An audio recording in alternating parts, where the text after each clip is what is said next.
Ayan guys, ito na naman, isa na naman malupitang nutrition trivia. By the way, my name is Julian Valyao and I am a registered nutritionist and dietitian. Kumain kasi kami kanina sa Sangyup, no? So, bibigyan ko lang kayo ng tips kung paano nyo masisave ang mga sarili ninyo. Kumakain kayo sa labas, tapos syempre walang kasiguraduhan kung yung mga kakainin nyo ba healthy or unhealthy, no? So, may mga food items na kailangan nyo laging tatandaan pagkakain kayo sa mga Korean buffet. Para syempre alagaan yung mga sarili nyo against unhealthy fat na makukuha or makakain nyo sa mga pagkain sa labas, lalo na sa mga unlimited buffet, no? Ito ang top 1 in the row for kimchi. Ayan, ito, yarn. So, kimchi. Bakit kimchi? Kasi kimchi is a fermented type of vegetables, no? It is rich in probiotics, fiber, and antioxidants. Sabi sa pag-aaral, yes. And also, it supports gut health and digestion. So, wag niyong kakalimutan lagi ang kimchi pagkakain kayo sa mga Korean buffet. Grilled lean meat. Yes, lean, no?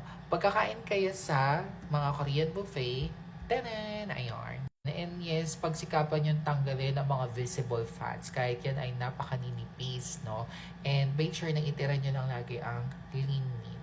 Bakit? Kasi it might lessen what? To consume too much of the cholesterol, which can be harmful to your health pag sobra-sobra. Next on the list would be tofu. Bakit tofu? Kasi it can be a good source of high-quality protein without excess fat or without excess oil when grilled. So next on the list would be yung mga vegetable side dishes or what we call namul. Ayan. So, ito yung mga vegetable side dishes na makikita nyo kadalasan sa mga Korean buffet. First on the list is seasoned spinach. Next is bean sprout. Lastly, seaweeds. Ayun. So, yung mga food items na yan, make sure na lagi yan nandyan sa tabi ninyo pagkakain kayo sa mga Korean buffet. Kasi it provides vitamins, minerals, and fiber without adding too much load of calories.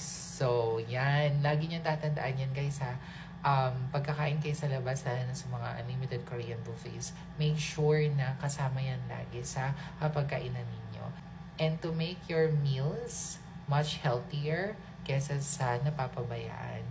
Just comment down pag may mga questions kayo and I would be more than glad and happy to help you and answer your questions and give you proper nutrition and dietary advice. Have a great day!